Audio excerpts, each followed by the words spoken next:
A valuable package has just arrived. It contains a work of conceptual art by Martin Creed, one of Britain's most celebrated artists.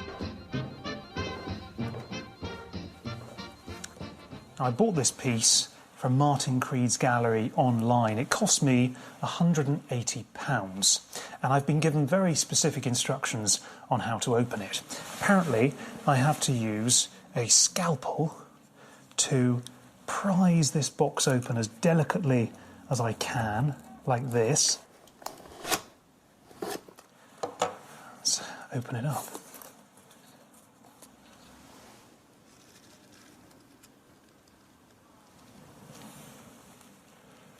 That's it. I think that's it. There's something in here. A certificate.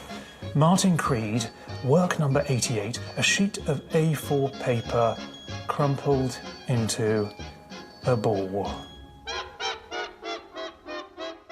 Welcome to the puzzling, sometimes maddening world of conceptual art.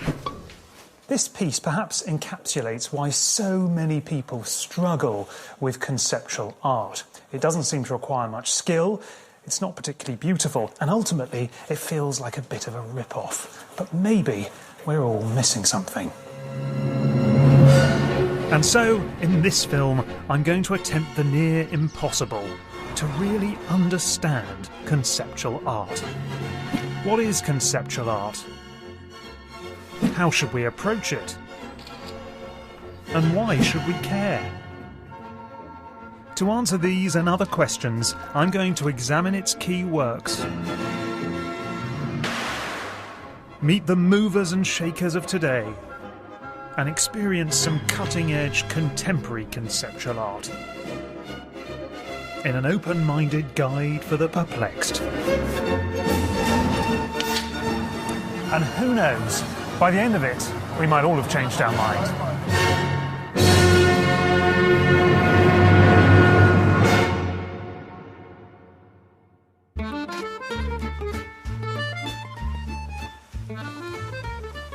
Before the 20th century, there were objects and there were artworks. Now let's begin with the objects. Some objects were natural, some of them functional, some of them not very beautiful. Artworks, on the other hand, were made by artists, and they were very beautiful and often very, very expensive. Now, people were very happy with this distinction. They knew where they stood. But then, about 100 years ago, that system began to fall apart. Now, what happened was this. Objects became more and more like artworks, and artworks became more and more like objects. Gradually, they began to swap places, until eventually it became difficult to know which one was which. Now this left a lot of people very confused and some people very, very angry. But it was the first major innovation of conceptual art. And its first great innovator was the enigmatic Frenchman Marcel Duchamp, the chain-smoking sphinx of modern art. Duchamp had started as a painter, but around 1913 he became increasingly attracted to unassuming everyday objects that he began presenting as ready-made artworks. A bicycle wheel. A bottle rack.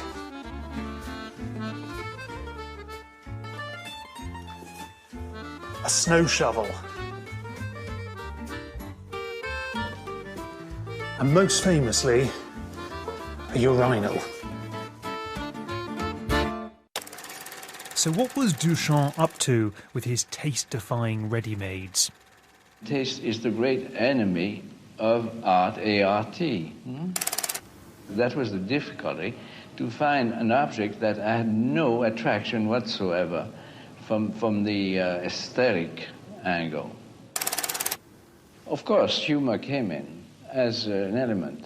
It was very important for me to introduce humor That was my intention, to do something that would not please everybody. Marcel Duchamp was being deliberately subversive while also making a revolutionary point.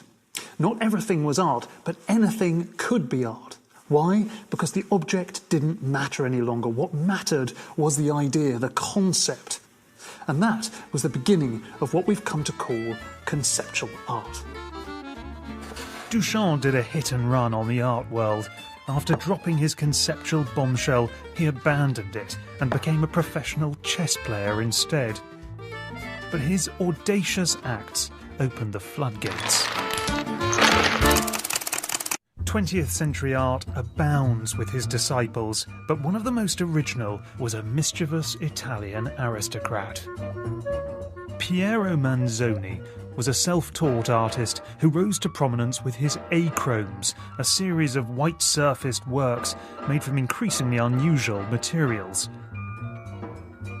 But by the end of the 1950s, Manzoni began questioning the nature of the art object in bizarre new ways.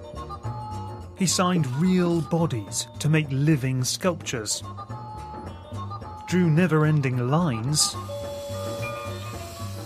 blew up balloons, and called the resulting sculptures artist's breath.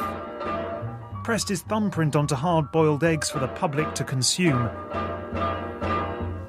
and even created an upside-down plinth that presented the whole world as a work of art. But his most notorious conceptual creation pushed both art and propriety to the limits. In May 1961, Manzoni sat down and produced 90 unique sculptures. He then tinned, signed, and numbered them. And they contained something, well, surprising. Excrement. Manzoni's own excrement. And if you don't believe me, just look at the label, which helpfully comes in 4 different languages. Artist shit. Contents 30 grams net. Freshly preserved, produced and tinned, May 1961. If you thought conceptual art was crap, here's your proof. But Manzoni wasn't done. His outrageous asking price for these little tins was a crucial part of the artwork itself. Manzoni declared that each 30-gram tin was worth its weight in gold, actual gold. Now you might think, who in their right mind would want to buy someone else's faeces, let alone for the same price as gold? Well, as it turns out, quite a lot of people did. Last year, Christie's sold a tin just like this, number 54, for £182,500. And that made Manzoni's turd, gram for gram, almost 200 times more expensive than gold. So what does it all mean? Is a turd the ultimate personal ready-made? Who is it meant to provoke? And what was Manzoni's endgame? I'll be honest, I really don't know what to make of this piece. My instinct is that Manzoni's making fun of us. He's making fun of museums, critics, he's making fun of people who've got more money than sense. He's making fun of the whole madness and pretentiousness of the art world. And I have to admit, part of me feels like a bit of an idiot for coming all this way to look at something that is essentially a shit on a plinth. But you know, thinking about it, I realise that for all its silliness, it is actually an extremely clever conceit. It could be anything in that tin, but we will never know, because as soon as we open that tin, the artwork's destroyed, the value is lost, so we will never, ever find out. If this tin contains anything, it contains an idea. This piece feels like a shit-filled hand grenade that Manzoni has flung 55 years into the future, and we still don't know how to defuse it. No wonder he looks so proud of himself. Piero Manzoni died at the age of 29, but he proved that conceptual artists had a Midas touch. A good idea could convert practically anything into a masterpiece. And today, like Duchamp, he's regarded as one of the forefathers of conceptual art, a pioneering provocateur whose influence lives on. One of the figures he's helped inspire is the artist who began this programme, Turner Prize winner Martin Creed.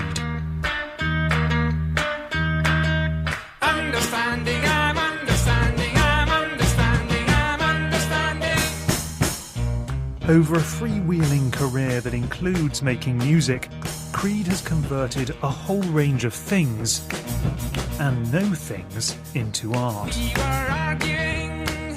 Blue tack, empty galleries with the lights coming on and off, and yes, even excrement.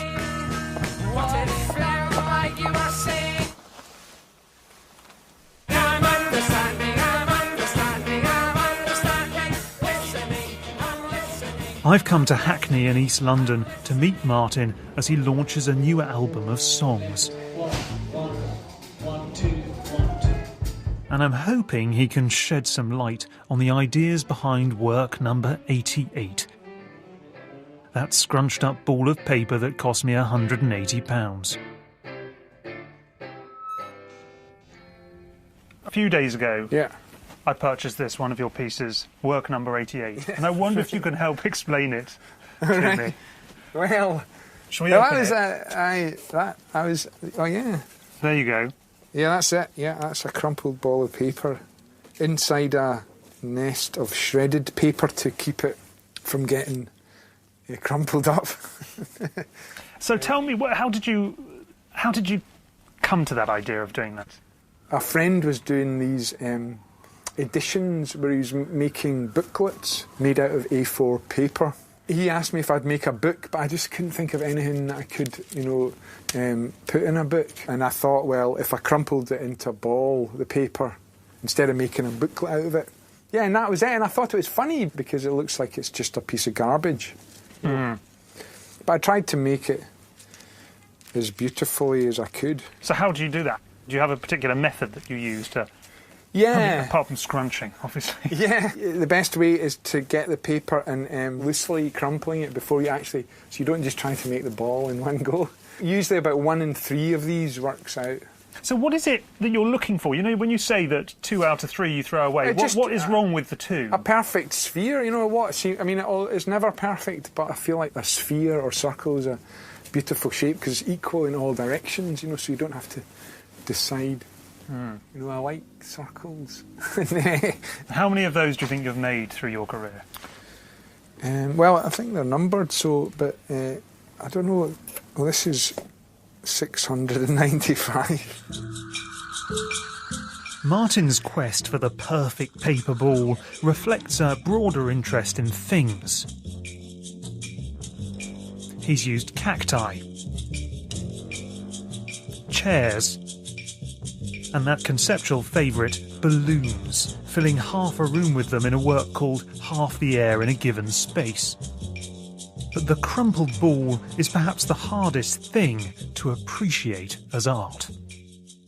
A lot of people, and probably a lot of our viewers, will be perplexed at this being called art. What would you say to those people? How would you try to answer their concerns?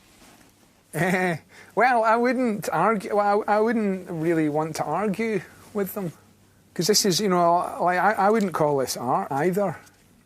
But if it's not art, what is it? Well, it's something that I did because I liked it. Yeah, I'm proud of this. I wanted to get out of bed in the morning to do it. I thought it was worth doing. I think a lot of the little things in life are important, so not just all the things that are made out of gold or whatever. Who says anyway what's good and what's bad, If something is exciting and it feels good, that's the test of things, Martin Creed's a tricky man to pin down, and I'll admit I'm not totally convinced by his paper ball, but he's helped persuade me of something really important. When confronted with conceptual art, we really shouldn't worry about whether it's art or not, because no one really knows what art is. Instead, we should ask, is it funny?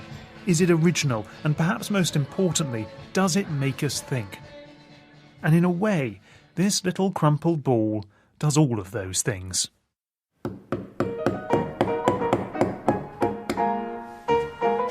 In 1897, a French humorist called Alphonse Allais introduced the world to a series of pictures.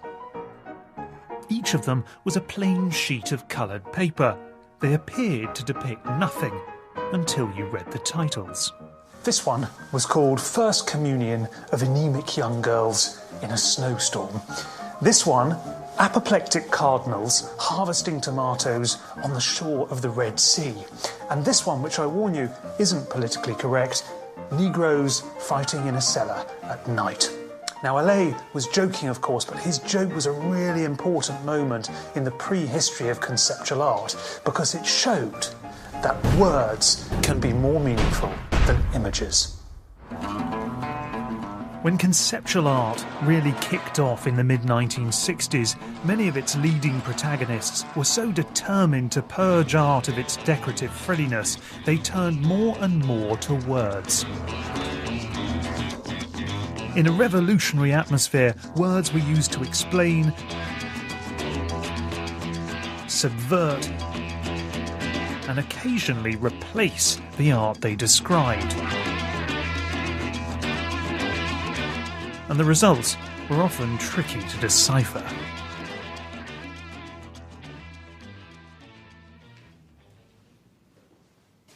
One piece proved especially mind-bending. In 1973, Michael Craig Martin placed a glass of water on a shelf in a gallery and titled it An Oak Tree. The work was completed by an accompanying text, a philosophical dialogue presented as a Q&A session between artist and confused viewer. To begin with, could you describe this work? Yes, of course. What I've done is change a glass of water into a full-grown oak tree. It looks like a glass of water. Well, of course it does. I didn't change its appearance, but it's not a glass of water. It's an oak tree. Haven't you simply called this glass of water an oak tree? Absolutely not. It's not a glass of water anymore. Seems to me that you are claiming to have worked a miracle. Isn't that the case? I'm flattered that you think so. In my opinion, this was neither an oak tree nor a glass of water. It was an empty exercise in semantics that deliberately confused its audience. But Craig Martin agreed with Duchamp and Manzoni. When it comes to conceptual art, it's the thought that counts.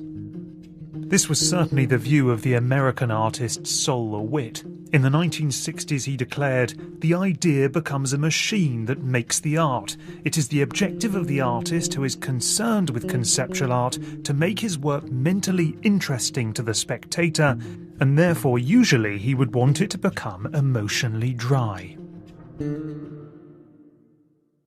This is one of my problems with conceptual art. It often puts the brain before the heart, but not all of it does. Some artists used words to combine intellectual curiosity with real emotional power. One of the most talented was an American artist called Mary Kelly. And this is her stomach, heavily pregnant. Her resulting child went on to inspire one of conceptual art's more intimate works.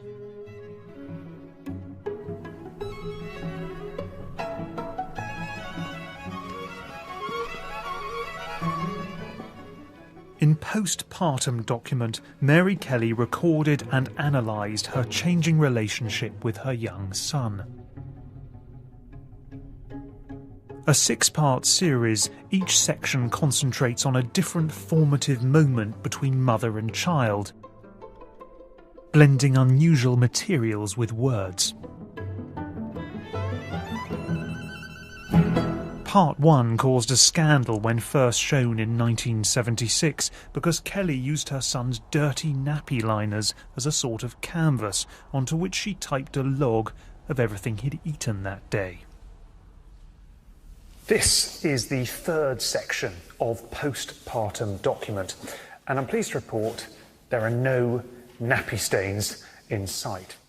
In fact, it doesn't really leap out and grab you as a spectator. It consists of a series of small, really quite murky images that you could very easily miss when you're walking through the gallery. So what we really need to do is step in and take a much closer look.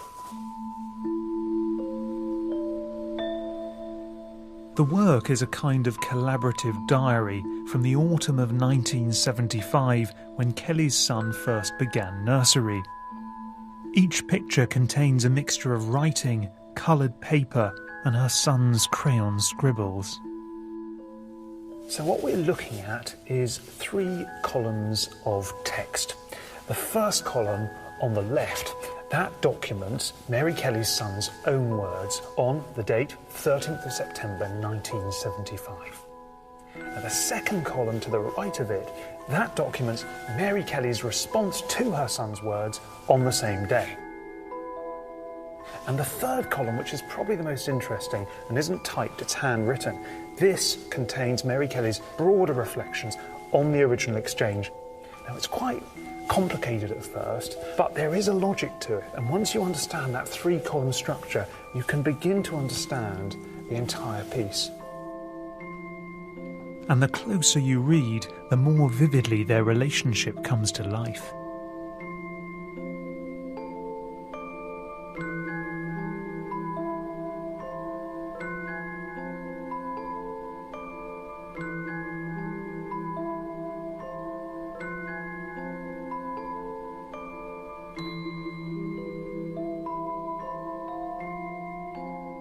The demands of motherhood are clearly taking their toll by the final image, and it actually records some very fraught exchanges between mother and son. He refuses to go to sleep, he's bossing her about over pillows and stories.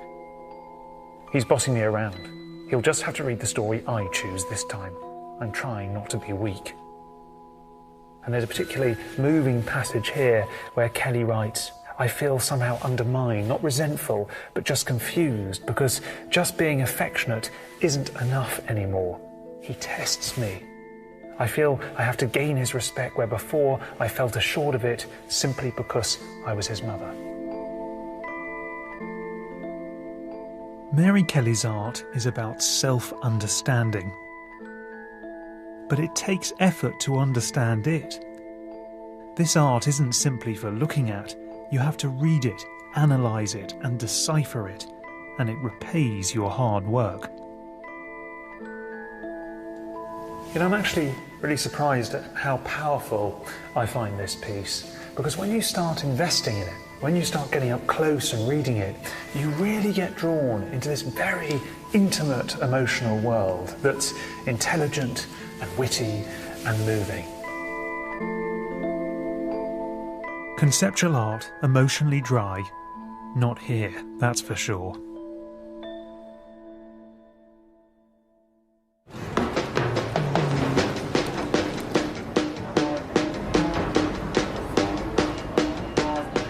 Today, artists inspired by conceptual art are still trying to use words in fresh ways. One of them is Robert Montgomery. Robert aims to take text art out of the gallery and into the wider world. From light pieces to fire poems to public billboards like this, one of 2 pieces he's invited me to come and see in London today. It's really exciting watching the piece unfold. It'll just take me at least 2 hours, but he can do it in 20 minutes.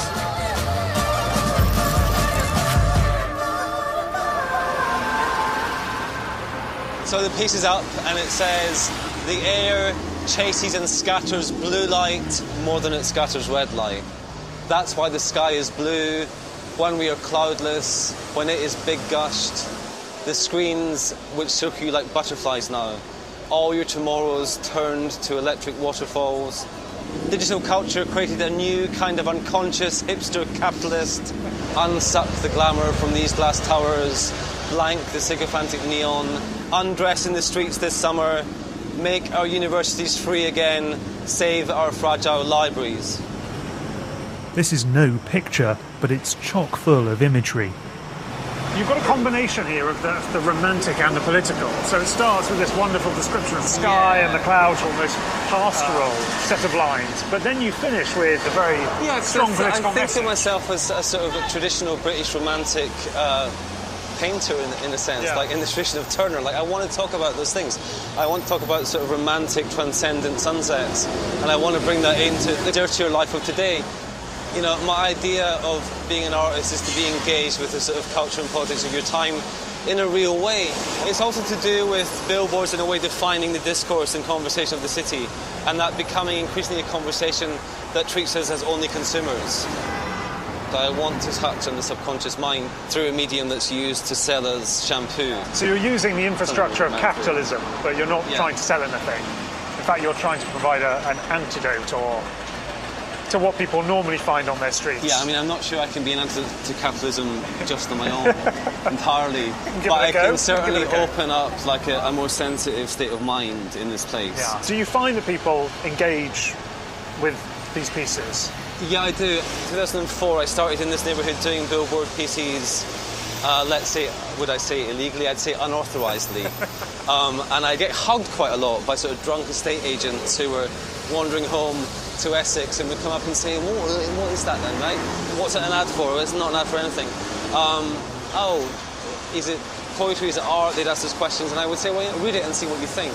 And so the question is to try to make poetry and contemporary art simple enough in 100 words that it's accessible to people. Accessible, not normally a word you associate with conceptual art. So, Robert, where are we heading now? We're heading down to Bermondsey Wall East, which is on the south of the River Thames, and we have a light piece there today. What is it specifically about words that appeal to you as a medium? I mean, I think there's a certain slowness to words. I think we probably live in a age of accelerated image, and we're bombarded with like hundreds of images a day, and ironically in that context words can be a sort of moment of quiet or a moment of pause.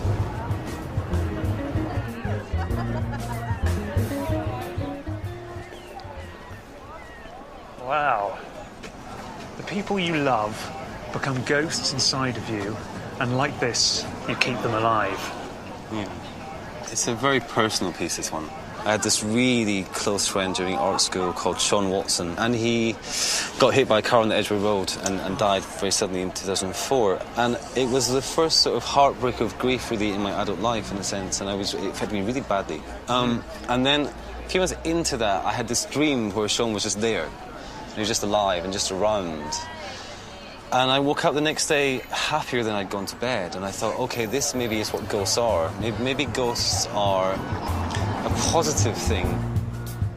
This very personal piece was always intended for public display, but the scale of its impact caught Robert by surprise. If you search The People You Love, the title of the piece, and my name, you get 4.39 million results in 0.7 seconds. This is a tribute page to a guy called Chico S. Lasmana. Always missed, always loved type of message, and that's how it's commonly used online. This was interesting. This is a South Korean rapper called Tae Yang who saw it in a gallery in Paris, went home to Korea and just faked the whole thing and put it in his video, rapping in front of it. He seems to have missed the point of it. I'm not sure. He might get the point of it, but he certainly just made it on his own. And then you start to see it appear as tattoos. Oh my gosh. Sometimes... all along the arm there. And then this is a really beautiful one, because it was a brother and sister who I think had lost their mum, and they wrote to ask if they could get tattoos of each other reading the text as a sound wave on each other's arms as a sort of tribute to their mum, and that was lovely because that was them making their own art from it. Really. Yeah, they sort of reinvented it. Yeah, so it has really a life of its own. I mean, people have got to really like this piece to tattoo it onto their bodies. I mean, that's pretty flattering. It's really nice. I mean, the thing is, the point of art is to touch the hearts of strangers without the trouble of ever having to meet them. But if you can sort of touch their hearts from a distance and help a little bit, you know, from your quiet sort of studio, then it's very nice. It's moving. Very moving. Makes you think of the wartime, I think. All the memories. What was happened along here?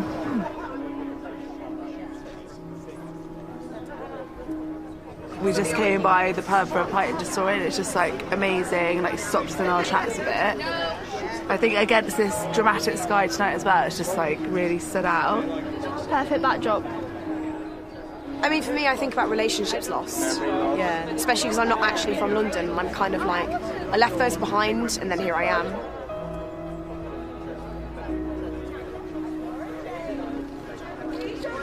The statement is kind of poignant for us at the moment because we have poorly relatives and a new life. I'm struggling to find the words. It's like a little discovery. Robert's words aren't exercises in empty semantics. They're big, bold, out in the real world, hungry for our attention and inviting us to stop, look, think and feel. And it reminds me of something Robert said. He said, the great thing about words is they slow you down. They slow you down as you read them. And that's what this piece has done. It has encouraged people to briefly put their lives on hold and reflect on something really rather lovely. I must say, I'm beginning to change my mind about conceptual art. Maybe it isn't as pretentious and elitist as I once feared. Perhaps all we need to do is give it a chance. However, there's one facet of conceptual art that still scares us and shows little sign of being accepted by the public. It's often known as, gulp, performance art. Of course, art and the body have a long and healthy history. Detailed study of human anatomy and appearance formed the backbone of thousands of years of artistic output. But the body's full potential was yet to be unleashed. Art isn't simply about making things. It can also be about doing things. And from the 1960s onwards, a number of conceptual artists embarked on a spate of acts, performances and stunts and put their own bodies centre stage. In New York, artist Vito Acconci spent a month following strangers through the city's streets. For minutes and sometimes hours at a time, until he could no longer track them. A relatively unknown Japanese artist called Yoko Ono sat alone and impassive on stage while her audience were invited to come up and cut away her clothes.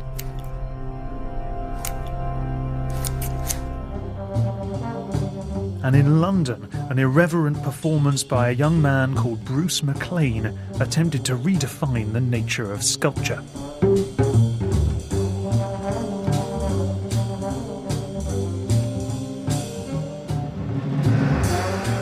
So what was going on? Well, fortunately, Bruce MacLean is still very much active and has suggested revisiting this pivotal moment of conceptualism with me. Bruce, hi. Good morning, nice to see you. You too. All right. What is this you're doing? Sorry? What are you doing? Are these poses? I'm just moving around the plinth a little bit. Limbering up. So, what we've got here, these are 3 plinths. Yes. 3 different heights, just about. What are they all about? I was hoping you weren't going to ask me that question, funny enough. In 1971, I borrowed 50 plinths from the Tate for an installation called Objects, No Concepts. No concepts. As opposed to Concepts, No Objects. And 3 somehow got left. And I thought, well, what can I do with these then? They seem to require some sort of sculpture. So I started to play with them, because I like kind of playing. I think it's quite constructive. And I thought, well, yeah, I could be the sculpture of these plinths. And I could let these plinths determine what I did with my very nimble and athletic dancer-esque body that I had at that point in time. So I just kind of got on them. This was more than just a series of self-portraits. Here the artist became the art. And I thought, well, that's quite a good, maybe. I moved and I held it for a bit, then I moved and I held it for a bit. Did it for about an hour, I think. And then somebody said, well, why don't we photograph that?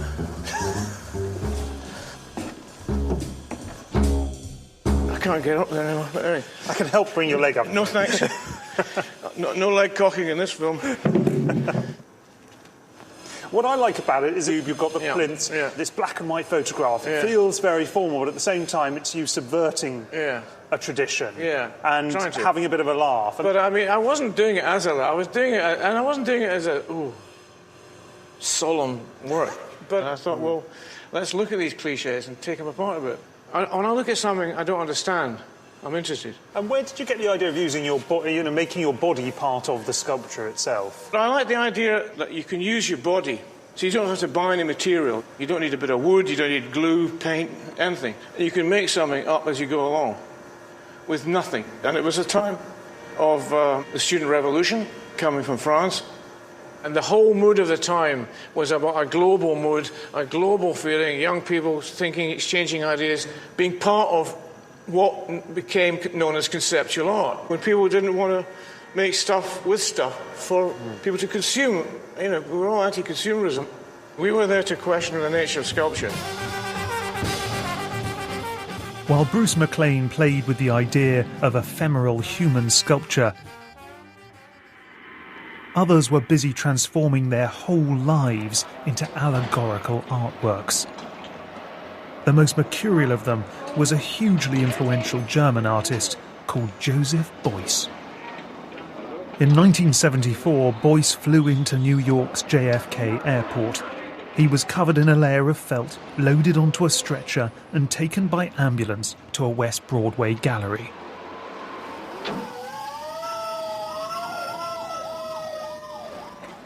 It was all part of an elaborate performance piece called I Like America and America Likes Me, in which Beuys was to share a room with a wild coyote for 3 whole days.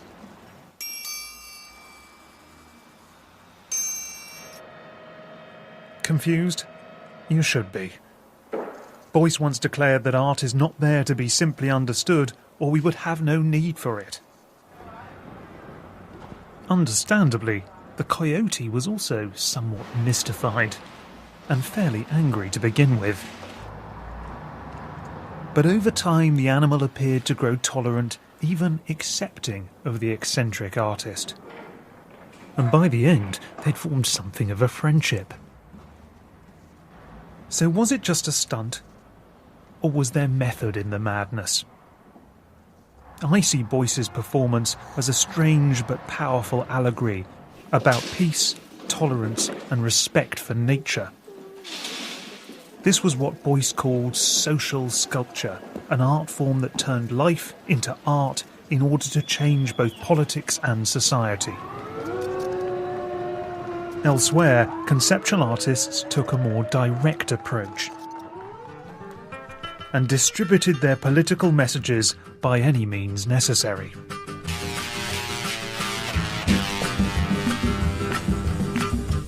In Brazil, a young artist devised an ingenious plan to combat his country's oppressive US-backed military dictatorship. Not with coyotes, but Coke bottles.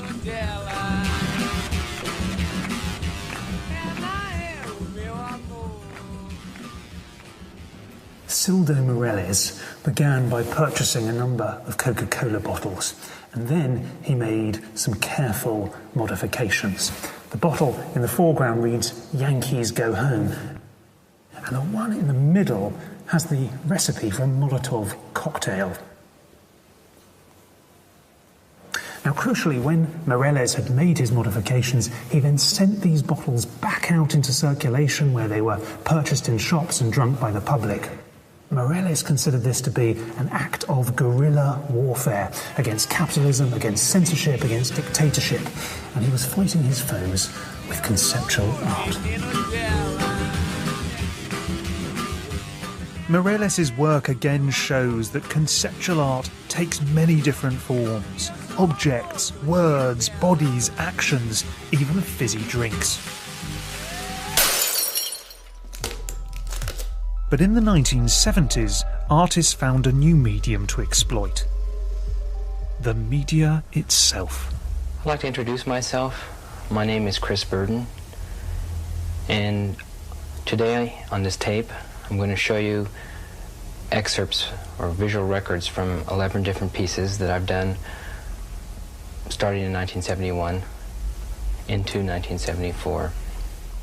Chris Burden pushed himself to the limits in the name of art. From balancing above electrified water to being shot with a .22 caliber rifle. Here was a man intent on exploring what both artist and audience could endure. Holding my hands behind my back, I crawled through about 50 feet of glass. Very few spectators saw this piece, most of them just passers-by.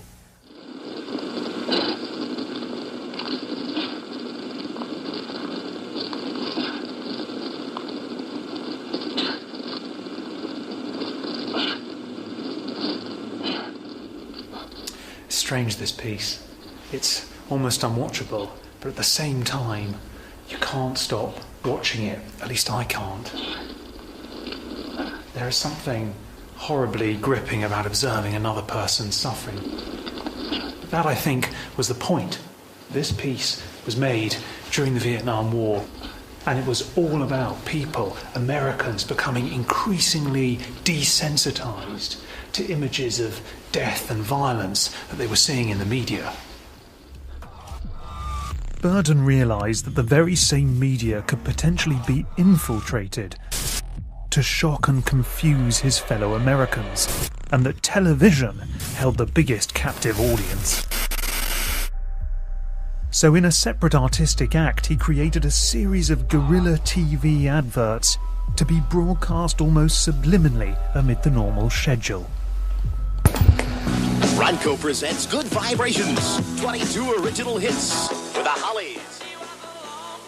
What you've been watching is the advertisement that actually precedes mine.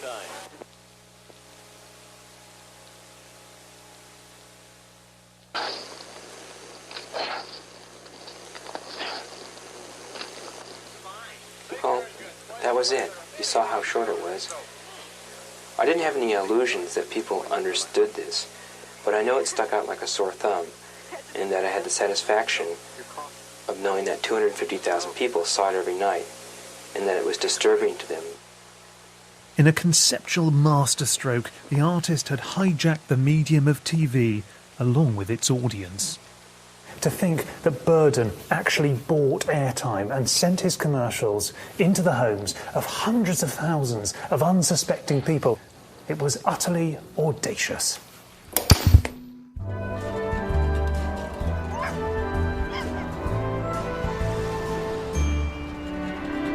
Artists like Chris Burden blazed an edgy, provocative trail in the relationship between conceptual artists and the mass media, but they also reconnected with the creative potential of the prank.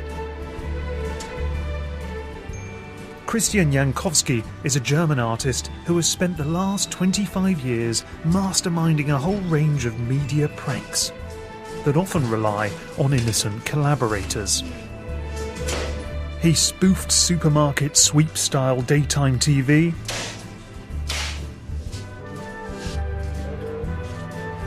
persuaded a team of high-ranking Vatican officials to cast Jesus in a talent show contest, and got Polish weightlifters to lift public sculptures in Warsaw for a mock TV sports show. Genialnie, brawa! Brawa, proszę Państwa! Udało się! Tak jest! Znakomicie! Ta historia jest dla nich za lekka! Christian's agreed to meet me at his Berlin studio, but I have to admit that, what with his track record, I'm feeling a little bit nervous. I've been told to just go with the flow and enjoy the experience whatever happens. Christian, hi. Very good to meet you. Good to meet you too. Come on in. Thanks for having me. Come on in. It's good. You've got a really lovely studio here. Thank you. This is all yours. Do you want? You can go over there. Over here. Great. Do you like to shock people, Christian? Yes and no. I mean, shock for the shock's sake, no. I'm interested in images. And I'm interested in seeing images I have not exactly seen before. I was born in the 60s. You know, I didn't grow up with looking at an oil painting. I grew up with looking at a television set. Doesn't mean I'm not into paintings. I love paintings too. I love, you know, all kind of medias. But I'm very much, my thinking has been informed a lot by television. And one of the most successful TV formats of the last 10 years, I suppose, has been the talent show. And the piece I'm thinking about of yours that relates to that is Casting Jesus. Can you tell me a little bit about how that concept, how that idea came about? Yeah, I was in Rome, and then I thought in Italy about all of these different artists over the centuries that needed models to, you know, act as Jesus. Because Jesus had to be refreshed from century to century to really reach the audience. And I thought, what are really strong formats of our days? And I thought the casting show is a great format to bring real Vatican priests on board and be the jury and have casting agency to send you different Roman actors that could act in the Jesus role. And so they were in competitions with each other. Bene, ok. In front of these priests that had to, you know, look for perfect Christ. Alza le braccia al cielo, più in alto. Poco convinto, va bene.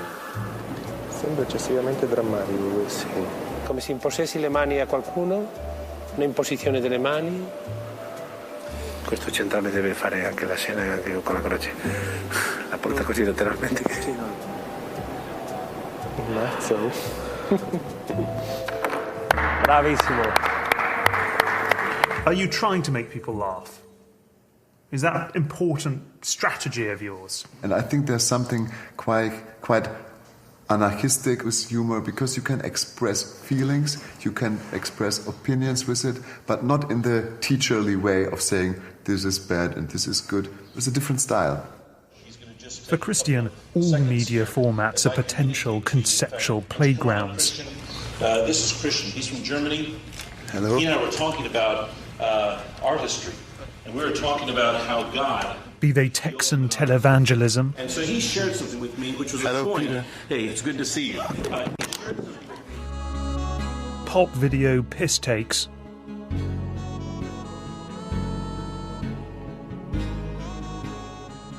Can I start the bidding here at €300 for this lot? Or vehicles to satirise the art market. 1,200, very popular this. €1,200 now at €2,200. And whether his collaborators are in on the joke or not, without them, there'd be no artworks. But you bring lots of people together in your work, don't you? It's not just about you doing something on your own. The audience participate, you get strangers and people in the street and weightlifters. Everyone's participating. It's a real group enterprise, isn't it? Yes. Yeah, because that's where I find the unexpected, you know. For me, if you call people the medium or the material you work with, it sounds a little bit sick. I'm not saying you're a paintbrush right now, but you are also a media. Everybody I drag into my pieces from this world outside of the art, may it be sportsmen, may it be anchormen, may it be, you know, they all bring a new perspective. Art, at the end of the day, is about reaching to a new perspective. So, Christian, to deal with the elephant in the room, so to speak, I can't help noticing that you're naked and have been naked throughout this interview. Can you tell me why? Don't you see why? It's quite nice, no? I just thought, what can I add to a situation like this? How can we have a little bit fun creating images that are out in the mass media? If I would zap to a program like this, I would think, hey, what are they doing there? And it's very conceptual. Or maybe it also is, I have nothing to hide. You know, I'm just telling you what I think about conceptual art. It might not make you the most happy, but maybe it does. Who knows? Well, you've certainly made me feel overdressed. You make me feel underdressed.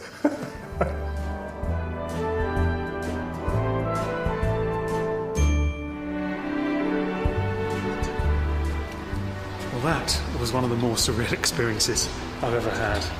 You know, I've interviewed a lot of artists over my time, but I've never interviewed a naked one. But I really actually enjoyed meeting Christian. You know, and he was one of the artists I thought I was going to struggle with the most. I really thought of him as a prankster. But he clearly is a very, very intelligent, thoughtful man who uses humour and uses the media to ask really profound questions about the society in which we're living in. I have to confess, I've grown to rather like conceptual art. Because in the 100 years since Marcel Duchamp's urinal, conceptual artists have achieved a lot. They've made us laugh, think, and feel. They've redefined art and beauty. They've taken bold political stances. And they've tried to make the world a more unpredictable and imaginative place.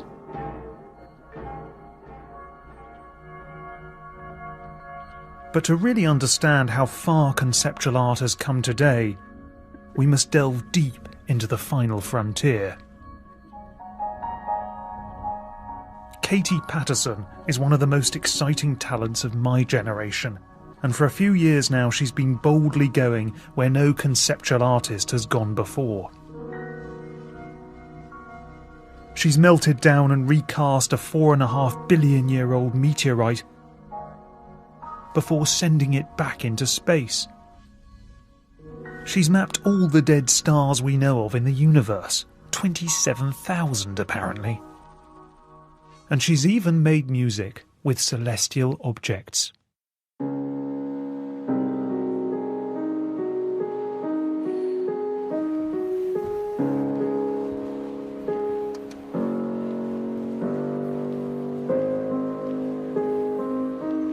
This is one of Katie Patterson's most famous works. You may recognise the music as Beethoven's Moonlight Sonata, but let's have a closer listen.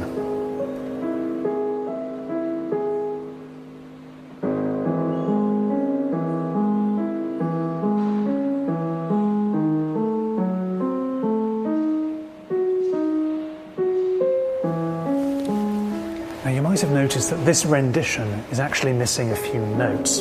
But you won't believe why. Because what Katie Patterson has done is taken a score of the Moonlight Sonata, converted it into Morse code, and sent it by radio transmission all the way to the surface of the moon, and then bounced it back into this room and into this piano. So where have the missing notes gone? Well, they've actually been lost in the valleys, the craters, the shadows of the lunar surface. So in many ways, this is the Moonlight Sonata remade by the moon itself.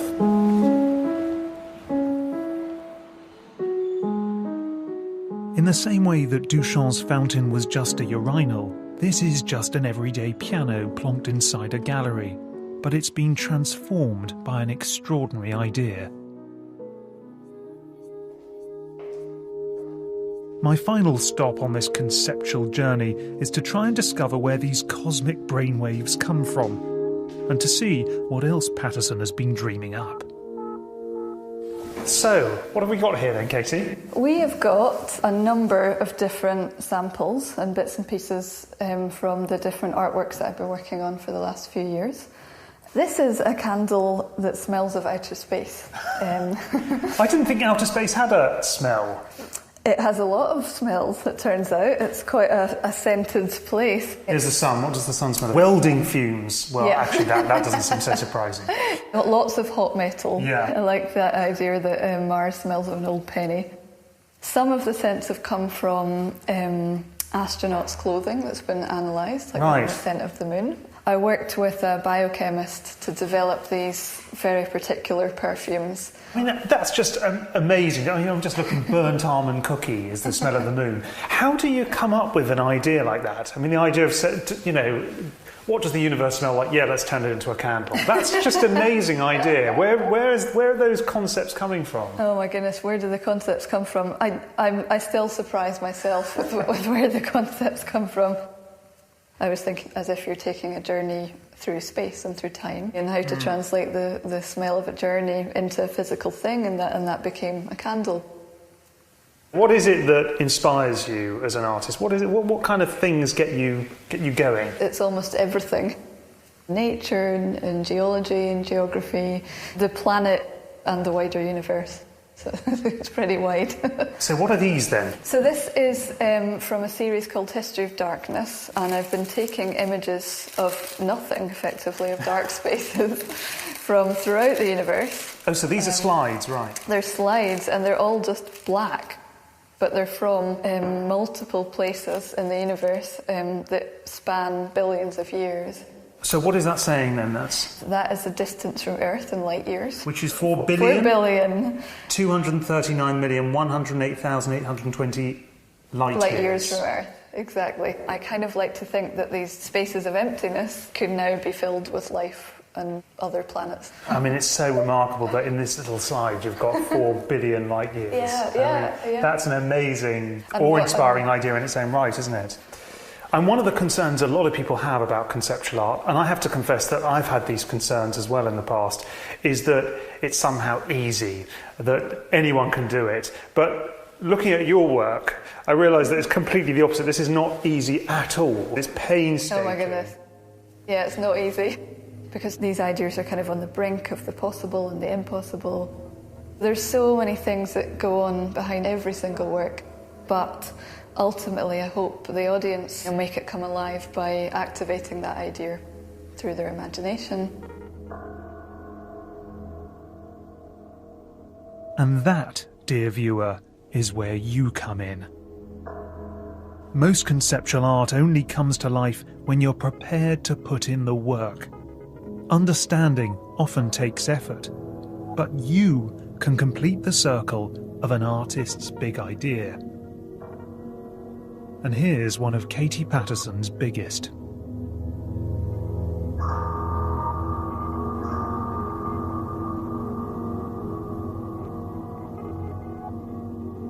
Wow. It may only be a mirror ball, but it's like no mirror ball I've ever seen before. Katie Patterson has painstakingly compiled and arranged 10,000 images of solar eclipses, almost every one ever documented by humankind. And these transient spectral moments, brought together in this otherworldly object, have been granted new life as they scatter and dance all around me. It feels like I've stepped out of the solar system, out of time and space, and am staring back at the entire universe from a great distance. This is conceptual art, all right. But what's there not to like? It's intelligent and beautiful and hugely ambitious.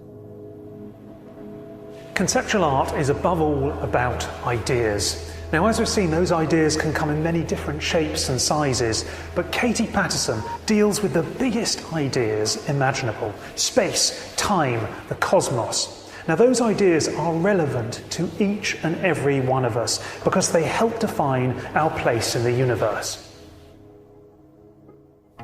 So let's stop being scared of conceptual art, because art without ideas is just decoration, isn't it?